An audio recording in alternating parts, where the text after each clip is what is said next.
That's right, Ankur. A very good morning to you, first of all. Now, let's take a look how the US markets performed. Now, S&P 500, that rose led by Nvidia. However, gains were restricted, with investors being cautious following the judicial developments surrounding Trump's reciprocal tariffs, as you just pointed out. Now, the broader index ended the day higher by about 0.5%. The Nasdaq Composite advanced 0.4%, which was also, by the way, well off its highest intraday gain of 1.5%. The Dow Jones Industrial Average, on the other hand, added over 100 points at a 0.3% at close. Now, these moves come at a time after the U.S. court has ruled on Wednesday night that Trump overstepped his authority when he imposed those reciprocal tariffs.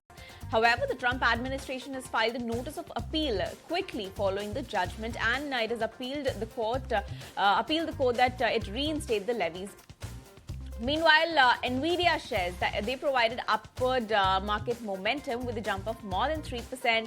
Now, if we look at the weekly and monthly moves, all the three major indices are on track to close the week and month on a higher note. The S&P 500 and the Dow, they are up almost 2% and 1.5%, while the tech-heavy Nasdaq index, that has gained more than 2% this week. If you look at the monthly move, that is in May, the S&P 500 has gained over 6%, the Dow has added nearly 4%, while the Nasdaq Composite, that has jumped close to 10%. But how are things looking on the crude front, Ankur? Yes, crude did shed off its earlier gains.